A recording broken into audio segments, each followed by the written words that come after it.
Saudamos a todos aqueles que mais uma vez se juntam a nós para o estudo da Bíblia no programa Bíblia Aberta.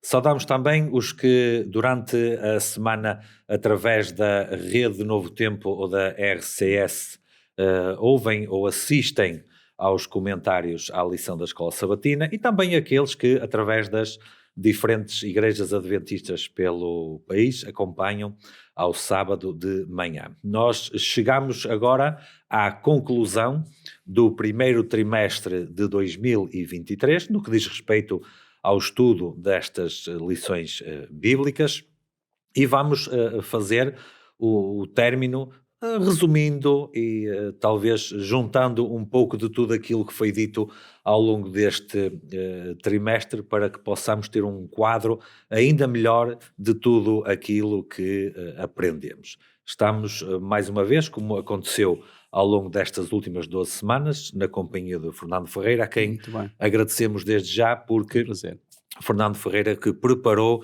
aqui os apontamentos que nós temos a partir das lições da Escola Sabatina, que são o método mundial que a Igreja Adventista do Sétimo Dia tem para estudo da Bíblia. Fernando, no final, na última lição, nesta que temos aqui diante de nós, o autor entendeu por bem fazer-nos mostrar que, de facto, há um prémio a ganhar, há algo de bom a receber quando temos todos estes comportamentos conforme a vontade de Deus, conforme as orientações de Deus, para gerirmos o que Ele colocou na nossa mão. Nesse sentido, o primeiro comentário que lhe vou pedir é ao versículo que está em Mateus 25, 21, que nós podemos ler a partir da Sagrada Escritura, 25, 21, em que o seu Senhor lhe diz: bem está, servo bom e fiel, sobre o pouco foste fiel, sobre muito te colocarei. E depois conclui: entra no gozo do teu Senhor. Há algo a ganhar, há um benefício a recolher também. Parece quase estranho, se calhar, para algumas pessoas, pensar em benefícios quando nós temos estado sempre a falar em nos negarmos a nós próprios, em dar, mas isso é com um objetivo. É com o objetivo de nós sermos muito mais beneficiados. Aliás, este versículo, numa outra versão, diz: poderás gozar de todos os benefícios e privilégios que pus à tua disposição. Quer dizer, Deus, quando nos pede alguma coisa, é para nos poder dar muito mais. É para nos pedir que nós ponhamos de parte aquilo que nos pode impedir de receber a sua enorme recompensa, os seus benefícios e privilégios que são realmente imensuráveis. Portanto, é aqui que chega a mordomia.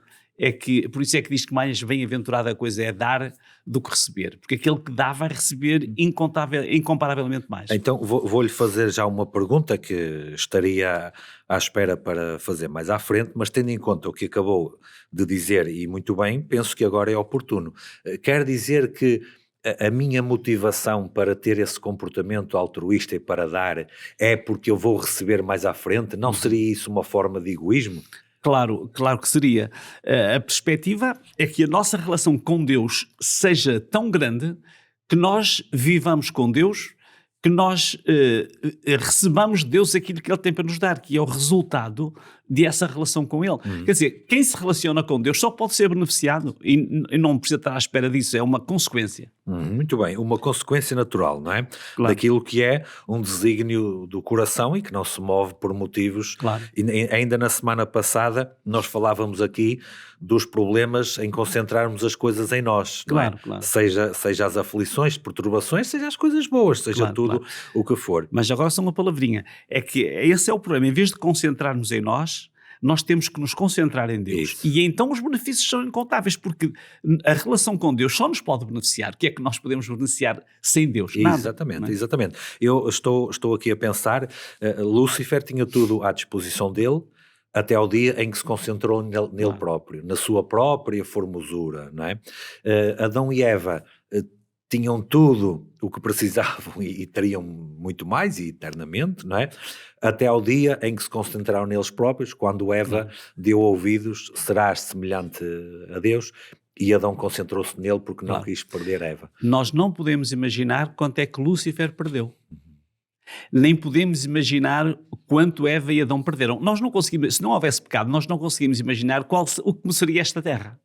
Adão e Eva, ao longo destes milénios, com as suas descendências, com o mundo em progressão contínua, porque realmente haveria um aperfeiçoamento, um desenvolvimento, eles perderam imenso. Portanto, eles só ganhariam se tivessem mantido ligados ao Criador. É verdade. Os problemas começam muito quando nos concentramos no eu, como já está mais do que visto. Não é? Fernando, Hebreus capítulo 11 e versículo 6 tem aqui uma frase que vai motivar aqui uma pergunta. Hebreus 11, 6 diz: ora, sem fé é impossível agradar-lhe a Deus, naturalmente, porque é necessário que aquele que se aproxima de Deus creia que ele existe e agora vem o contexto para esta semana, e que é galardoador dos que o buscam. Ou seja, o Senhor recompensa os outros. Claro. Esse é o objetivo de Deus. Deus quer dar. Nós às vezes é que não queremos receber o bem que Ele nos dá. A natureza pecaminosa impede-nos de receber o bem que Ele nos quer dar, em todos os aspectos da vida. Deus quer que nós sejamos saudáveis, que tenhamos bons princípios na área da saúde, do nosso estilo de vida. Nós às vezes não beneficiamos dessas bênçãos de Deus porque rejeitamos. É um problema, é um conflito que existe aqui, que o mal nos põe na nossa mente. Mas Deus quer galardoar, Ele quer recompensar sinceramente os que o buscam, diz a versão do livro. É esse o objetivo. No livro de Apocalipse, que nós ainda falámos na semana passada, e na semana passada falámos num contexto de aflição, de dificuldade. Mas esta semana, e está mesmo já lá no final, diz que, versículo 12 do capítulo 22, diz que eis que cedo venho, portanto isto é uma promessa da pessoa de Jesus, e o meu galardão está comigo para dar a cada um segundo a sua obra. Isto reforça aquilo que o Fernando disse, não é? E é muito interessante, e nós falaremos já mais à frente, se calhar em detalhe, é muito interessante esta questão de dar a cada um segundo a sua obra. Sendo que ninguém é salvo pelos méritos das suas próprias obras, mas pela graça de Deus, também é verdade que o galardão é dado conforme a sua obra. Ou seja, o próprio Deus que tem todas as coisas e que é o dono de todas as coisas, Ele próprio também nos vai dar conforme aquilo que nós demonstramos enquanto estivemos aqui. É isso? E também nos vai dar, conforme a obra, é conforme a nossa escolha. Porque se nós tivéssemos escolhido o pecado, não íamos receber absolutamente nada. Exatamente. Portanto, as nossas escolhas foram positivas. Foram escolhas para seguir as suas orientações. E isso tem como consequência podermos estar em sintonia com Deus, em harmonia com Deus e receber o seu reino. Porque se não estivermos é impossível. Nós impossibilitamos-nos de receber essa recompensa. O Fernando mencionou receber o seu reino, não é? E nós estamos a falar de um mundo que é o equivalente àquilo que apenas duas pessoas na história da humanidade conheceram, que foi Adão e Eva. A partir daí, todos nós, nós que estamos aqui, os que estão em casa, todas as pessoas do mundo, conhecem um contexto de dificuldade, de miséria, de sofrimento, ou mais ou menos, isso é o que está à nossa volta. Mas a recompensa que nos é prometida, e inclusive o próprio livro do Apocalipse, capítulo 21, versículo 4, diz que não há choro, não há pranto, não há dor, não há morte. Como é que acha que isso pode entrar na nossa cabeça? Como é que podemos conceber uma coisa da qual não temos um vislumbre? Nós não conhecemos nenhuma realidade onde não existe a morte, onde não existe sofrimento. Todas as cidades, todos os países têm cemitérios, têm hospitais, e nós não conhecemos outra realidade. Não estou aqui a pintar um cenário negro, a dizer que o nosso mundo é só isto, porque não é, não é? Mas também tem isto e não conseguimos fugir disto. Mas a recompensa que nos é prometida, isto tudo acaba, isto tudo desaparece. Como é que nós podemos, pelos olhos da fé, olhar, imaginar e conceber uma recompensa, um prémio desses? O apóstolo diz que as coisas que Deus tem preparado nem sequer subiram ao coração do homem. Nós não conseguimos imaginá-las. Aliás, há aqui um comentário de Ellen White, no livro Grande Conflito, que diz que a linguagem humana não é adequada para descrever a recompensa dos justos. Será conhecida apenas dos que as contemplarem. Nenhum espírito finito pode compreender a glória do paraíso de Deus. Pronto, está tudo dito. Não vale a pena descrever uma coisa que é indescritível, uma coisa que nós nem conseguimos imaginar, não é? Mas a verdade é que nós não devemos ter receio de usar a palavra recompensa, porque ela é bíblica. Aliás, os textos que são imensos aqui neste nosso estudo que falam em recompensa. O Senhor quer recompensar aqueles que vivem em harmonia com Ele. Não é por uma questão de punir os outros, é que se nós não vivemos em harmonia, não estamos em condições de receber. Não estamos em sintonia, já usamos esta palavra diversas vezes, não estamos em harmonia com Deus. E, portanto, o plano de Deus é que nós consigamos descobrir a sua orientação para que possamos ser felizes e então ter, no culminar, esta terra que é inimaginável, que é perfeita e que é realmente alguma coisa que será só vista e desfrutada por aqueles que ali estiverem a contemplar. Ou seja, nós, em consequência do nosso pecado, nossa humanidade, nós perdemos muito. Mas a verdade é que Deus não quer retirar nada, Deus só quer acrescentar. Quer acrescentar.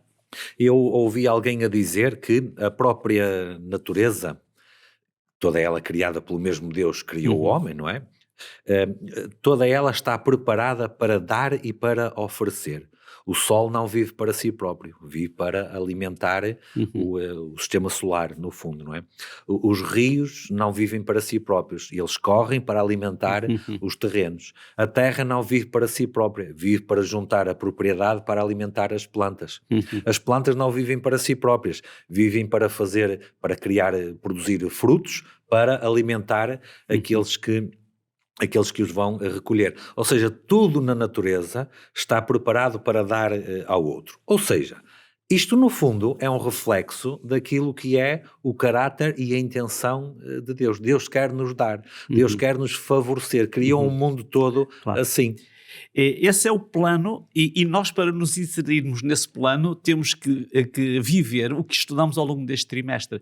Se tudo, como acabaste de referir, perfeitamente, se tudo vive para dar, nós devíamos viver para dar e não para receber. E esta é uma deformação devido ao pecado.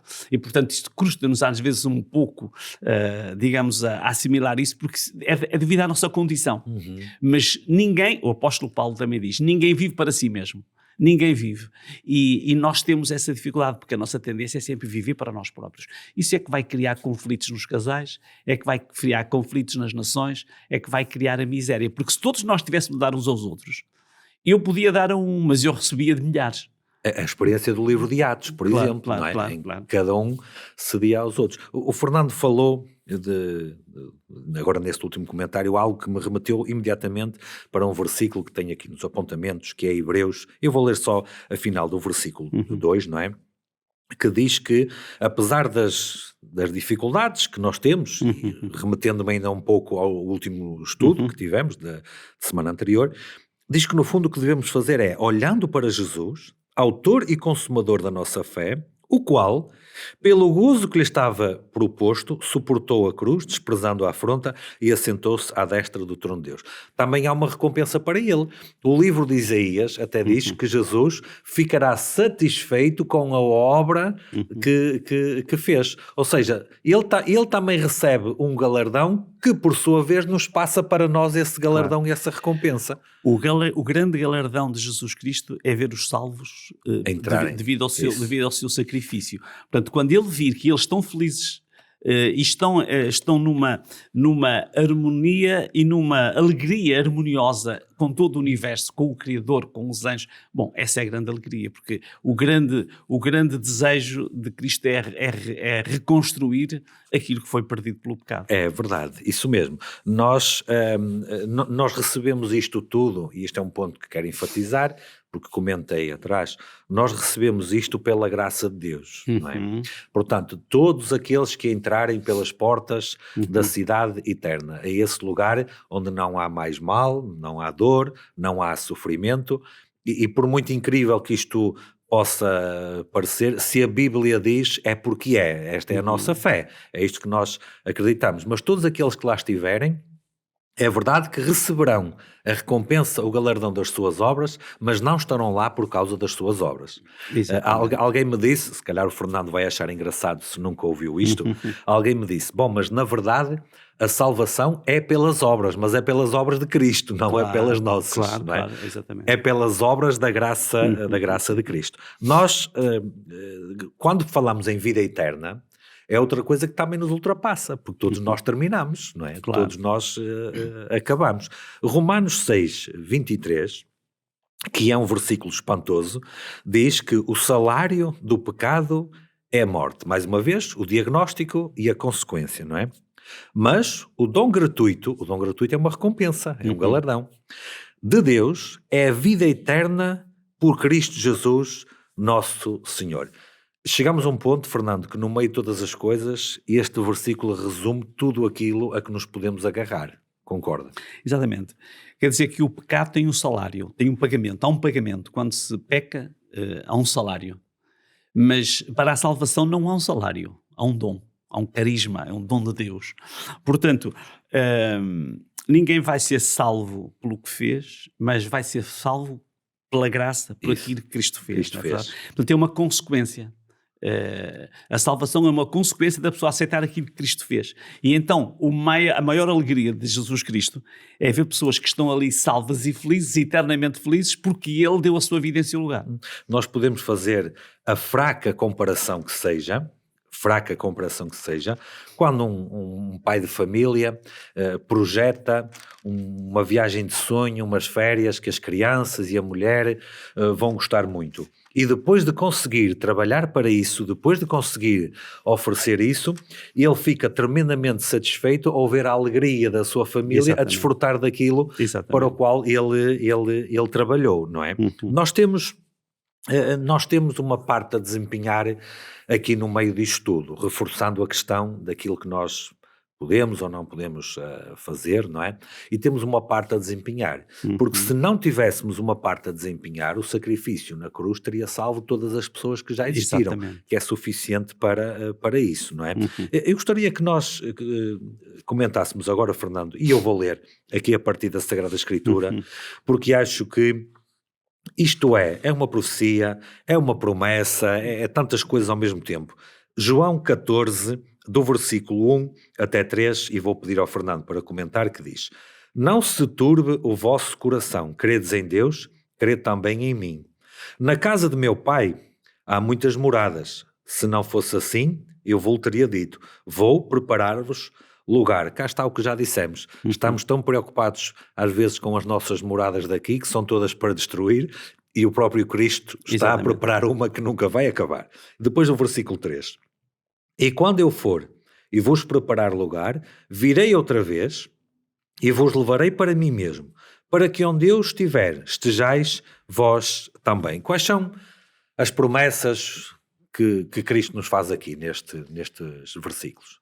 A promessa é a promessa que fez a todos os homens do passado. Abraão esperava essa cidade, esperava essa construção, essa construção de Deus.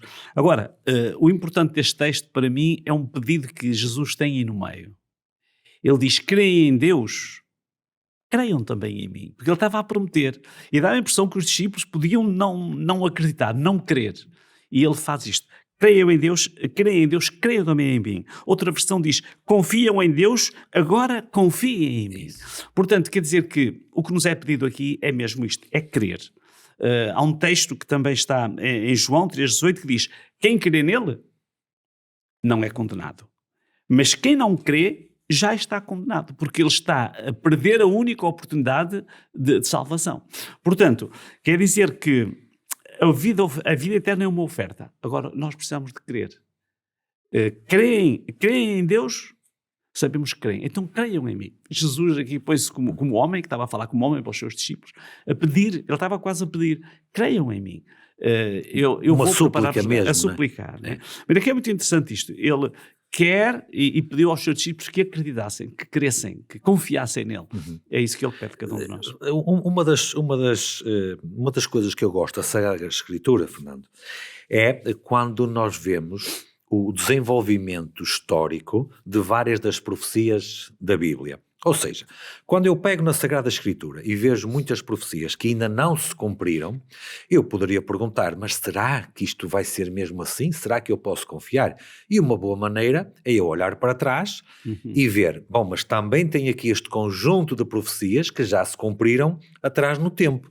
Então eu olhando para trás E vendo a precisão matemática das profecias bíblicas, eu posso ter confiança naquilo que está para a frente. A minha pergunta é, em que medida é que eu posso ter confiança na segunda vinda de Jesus e no cumprimento destas promessas, peço desculpa, quando eu olho para a primeira vinda de Cristo? Uma coisa tem a ver com a outra? Eu penso que uma não conseguia, sobretudo a segunda, não conseguia existir sem a primeira, né?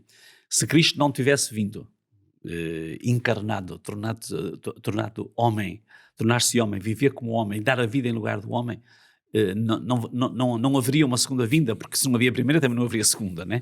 Mas isto é garantia de que, e ele aqui neste texto, ele garante que virá uma segunda vez. Portanto, a garantia de que a segunda vinda acontecerá é porque a primeira aconteceu e ele mesmo prometeu e pediu para que confiássemos nele que isso iria acontecer. É, com certeza. E cumpriu rigorosamente aquilo que era o propósito na primeira vinda e assim acontecerá com a segunda. A Bíblia descreve, não em todos os detalhes, porque o Fernando ainda há pouco disse que os salvos vão ter uma recompensa que o olho nunca viu e o ouvido não ouviu, não é? Mas já podemos ter aqui alguns vislumbres, não é? Podemos ter aqui algumas informações. No capítulo 11 de Hebreus, versículo 10, diz que esperava a cidade que tem fundamentos, da qual o artífice e construtor é Deus. Bom, nós vamos pelo mundo fora e nós sabemos quem foram os homens que construíram as diferentes cidades, mas a Bíblia fala de uma cidade que não foi construída por mão humana, fala de uma cidade que foi construída por Deus. Que cidade é esta? O que é isto que a Bíblia promete aqui? Que recompensa é esta? Recompensa é esta. Esta recompensa é a recompensa, e eu gosto muito deste texto, porque diz que Abraão esperava esta cidade. Estamos aqui a falar que essa era a sua expectativa. Ele e os outros grandes heróis da fé esperavam esta cidade.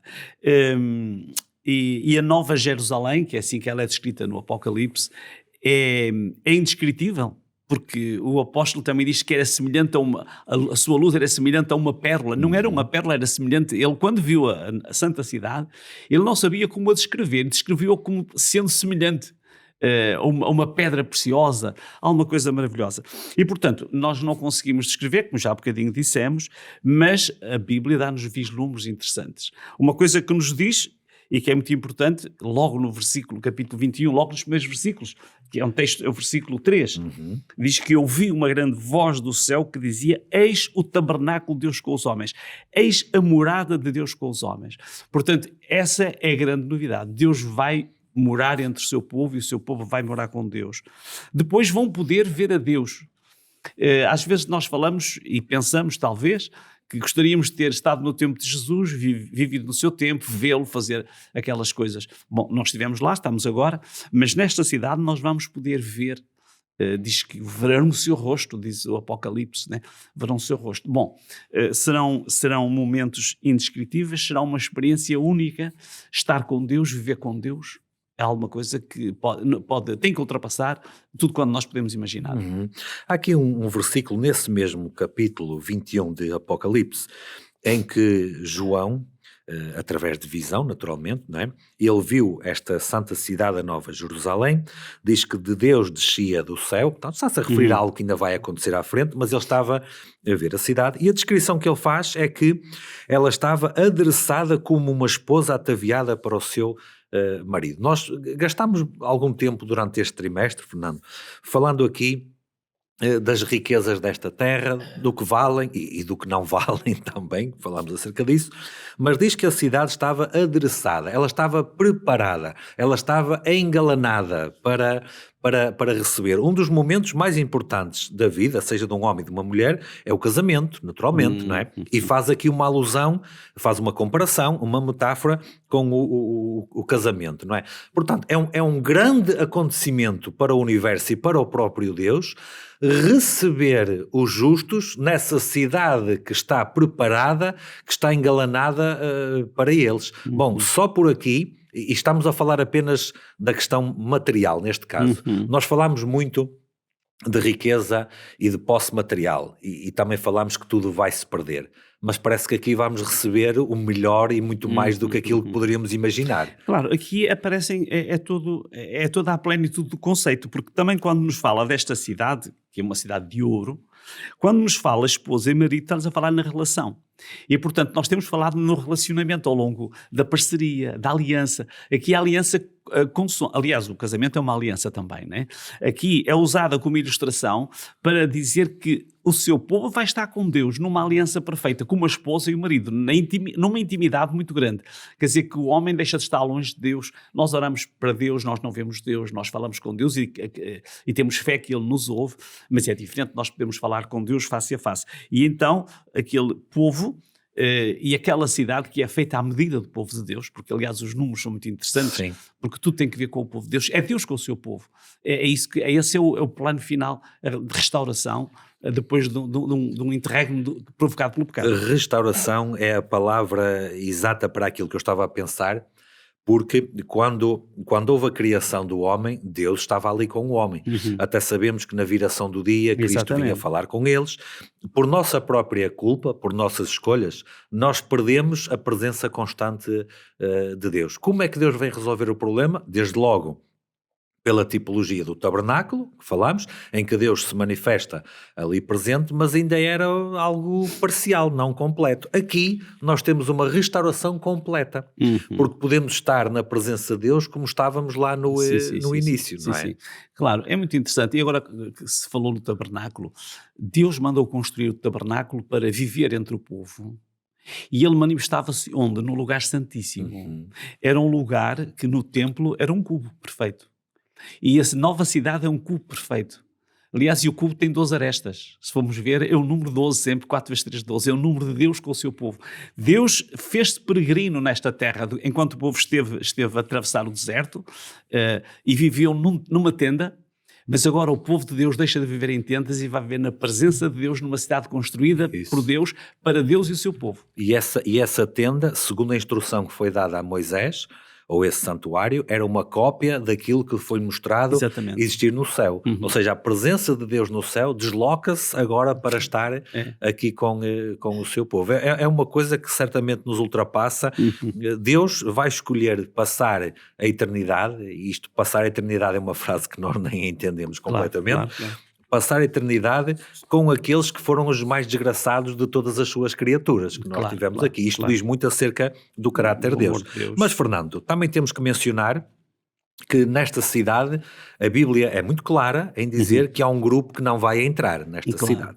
Versículo 8, do mesmo capítulo 21, diz que os tímidos, os descrentes, os abomináveis, os homicidas, os devassos, os feiticeiros, os idólatras, os mentirosos, a sua parte não será dentro da cidade, mas será no lago de fogo e enxofre. Qual é, no fundo, a grande diferença entre os dois grupos? Os dois estão a receber uma recompensa, mas é uma recompensa muito diferente. Há um que está a receber a residência na cidade eterna, livre de morte, de sofrimento, e há outro grupo que é destruído eternamente. Qual é, no fundo, a grande diferença? Porque é que um grupo vai para um lado e outro grupo maioritário vai para outro? Nós no comentário anterior dizíamos que quem crê não é condenado. Quem não crê já está condenado. Agora, a grande verdade que neste texto de Apocalipse 21 e 28 eu realço é que diz que os idólatras, aqueles que se puseram no lugar de Deus, que viveram para si em vez de para Deus, terão a segunda morte. Isso é uma boa notícia. É boa notícia porque se eles têm a segunda morte, eles vão dormir para a eternidade. Os ensinos populares têm sido muito graves. É dizer que haverá um sofrimento eterno. Mas para os salvos, há uma vida eterna. E para os ímpios, há um descanso eterno. Porque é a morte eterna. Quer dizer que o amor de Deus também se mostra aí, porque Ele não vai ser um Deus vingativo que vai fazer sofrer os ímpios. Não. Há uma destruição, porque é consequência e eles mesmos, o texto bíblico, que todo joelho se dobrará. Eles vão reconhecer que estão ali porque quiseram, e então há uma aniquilação definitiva. Não há mais sofrimento para aquelas pessoas. Enquanto que havia a ideia, e propagou-se ao longo de séculos, que havia um sofrimento eterno. Não há. Os salvos estarão na eternidade. Os outros serão cinza e pó para sempre. E faço ainda uma outra pergunta, apelando ao raciocínio lógico de qualquer pessoa, não é? Vamos imaginar o grupo que está dentro da cidade. E a promessa da Bíblia é que ali não haverá nem mais dor, nem mais sofrimento, nem morte, nem lágrima, ok? Mas vamos imaginar por um momento, o que eu vou dizer agora não é verdade, mas vamos imaginar por um momento que existe um lugar de tormento eterno em que estes que não entram na cidade estão ali a sofrer eternamente. Na possibilidade de alguém dentro da cidade ter um familiar fora, qual seria a paz, o sossego e a ausência de sofrimento que haveria dentro da cidade, sabendo que algum familiar ou algum amigo está cá fora sofrendo eternamente? Claro. Para já, isto nem daria fim a pecado e pecadores, logo, a primeira coisa. E depois, será que Deus seria amor e seria misericordioso, perpetuando o mal para todo sempre? Também não o seria. Manter-se uma acusação contra Deus também. Claro. Não, eu penso que o quadro da paz é imperturbável depois deste julgamento, até porque há um processo de julgamento antes, e mesmo os ímpios vão reconhecer que são destruídos porque eles escolheram não estar com Deus, é uma opção pessoal.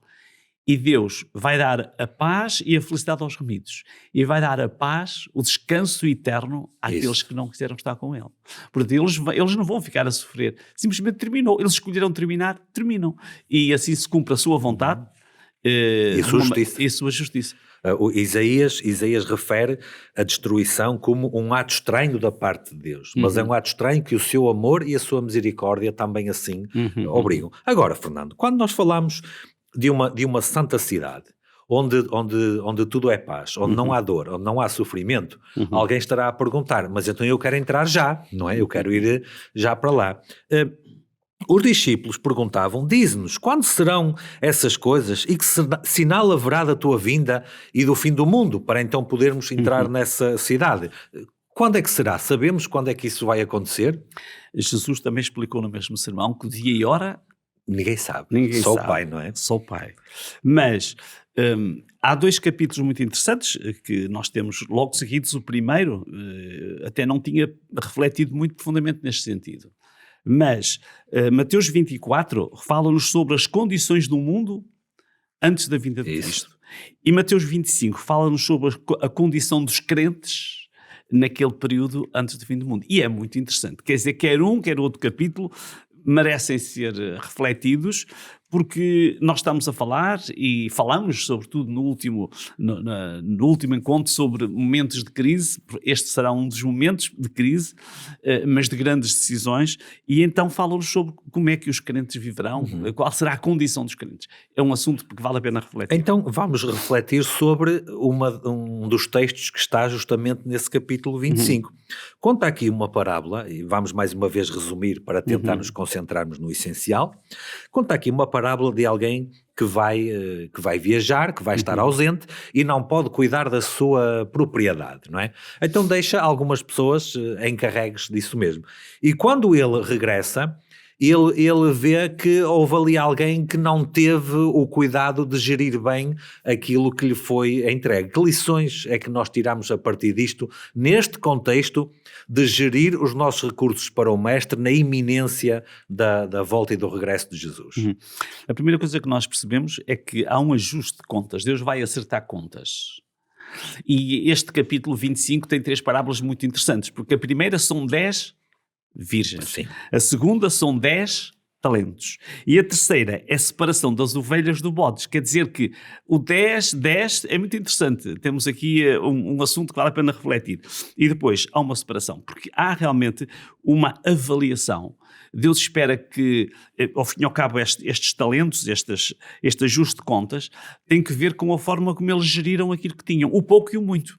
Até porque eles são, a história chama-nos a atenção de que aquele que tinha muito para gerir nem teve grande problema, fez uma boa gestão. O problema é aquele que tinha pouco, e às vezes nós pensamos que só os que têm muito é que podem fazer uma gestão danosa, mas quem tem o pouco, quem tem o mínimo, tem que ter cuidado para que a sua gestão seja coerente. Porque aqui quem tinha só um talento é que foi responsabilizado, porque não o geriu, não o desenvolveu. A Bíblia também promete, o próprio Deus também promete, que se formos fiéis no pouco, Deus nos colocará a cuidar de muito também, não é? Claro, Então claro. podemos também deduzir, Fernando, é uma pergunta, podemos também deduzir que Deus nos vai dando as suas bênçãos, Deus nos vai dando também prosperidade, e podemos explicar esta palavra já daqui a pouco, mas Deus nos vai dando isso na medida que Ele entende que nós devemos ser colocados à prova, para depois nos entregar mais. Podemos concluir isso também. Exatamente, isso. E sobretudo não esquecer, e aqui há um comentário de Ellen White muito interessante, que diz que esta parábola aplica-se aos recursos temporais que Deus confiou ao seu povo. Quer dizer, mesmo aquilo que é material, que é desta vida, nós temos que gerir em função da eternidade. Às vezes pensamos que só outras circunstâncias é que serão contabilizadas, mas não. Tudo aquilo que nós temos, os nossos recursos, como é que nós estamos a gerir em função desse momento final, que é a eternidade. É muito importante perceber isto, porque de facto isso até pode contribuir e pode ajudar para que muitas pessoas venham ao conhecimento da verdade e estejam lá também. Claro. Agora, Fernando, eu falei na palavra prosperidade, agora que nos aproximamos aqui do final. Prosperidade bíblica é ter muito, é ter muitas posses, é ter muita riqueza, ou o que é que podemos entender, aos olhos de Deus, o que seria prosperidade? Que é isso que nos interessa mais. A prosperidade tem que ver com a perspectiva espiritual, a verdadeira prosperidade. De qualquer maneira, a prosperidade é ter aquilo que se necessita quando necessita. Quer dizer, não é ter muito, não é uma questão de acumulação. Há pessoas que pensam que é quantidade que é prosperidade. Não é. É eu ter aquilo que eu preciso no momento. E, aliás, o apóstolo Paulo era muito, muito, muito claro nesse aspecto. Realmente é isso que Deus espera que nós sintamos e vivamos nessa função. Eu gostaria de ler aqui um versículo de Filipenses, porque talvez possa alguém estar um pouco insatisfeito com a vida que tem, gostaria de ter diferente, e há aqui um princípio que Paulo indica, que é o seguinte: irmãos, quanto a mim, não julgo que o haja alcançado, mas uma coisa eu faço, é que esquecendo-me das coisas que atrás ficam, e isto é uma grande notícia, porque Deus também se esquece e lança no fundo do mar as coisas que atrás ficam, não é? Claro. E avançando para as que estão diante de mim, prossigo para o alvo, pelo prémio da soberana vocação de Deus em Cristo Jesus. Paulo tinha a noção que havia um prémio, não é? E ele poderia ficar a lamentar-se e a martirizar-se, mas eu no passado fiz isto, no passado eu não devia ter escolhido desta forma, eu geri mal estes recursos, eu pequei contra meu irmão. Paulo está preocupado em esquecer-se do que está para trás, claro, olhar para o que está à frente e prosseguir a caminho, sabendo que se calhar não vai chegar logo naquele dia, mas vai prosseguindo para quê? Para receber o prémio. A minha pergunta é: este é o foco que Deus pede ao crente? É verdade, eu gosto da ideia, prossigo para o alvo pelo prémio. Há outra versão que diz, tendo em vista a recompensa, portanto, e a recompensa vai ser estar com Deus em harmonia com Deus, na cidade de Deus, com os salvos de Deus. Essa é a grande recompensa. E o apóstolo Paulo tinha os olhos lá, tinha fixados nisto. Se nós nos fixarmos nesta vida, não há nada que nos possa fazer completamente felizes. Seremos sempre insuficientes. Mas quando vivemos esta vida em função do futuro, nós aí podemos encontrar a verdadeira felicidade. Eu gostaria de pedir ao Fernando que comentasse uma expressão que está aqui no último versículo que vamos ler, ou nos últimos versículos, de 2 Timóteo capítulo 4, porque eu acho que resume e conclui, mais do que resumir, conclui muito bem este trimestre. 2 Timóteo 4, a partir do versículo 6 diz: porque já estou sendo oferecido por expressão de sacrifício e o tempo da minha partida está próximo. Ou seja, o apóstolo tinha a noção que estava a acabar a vida dele, certo? Combati o bom combate, acabei a carreira e guardei a fé.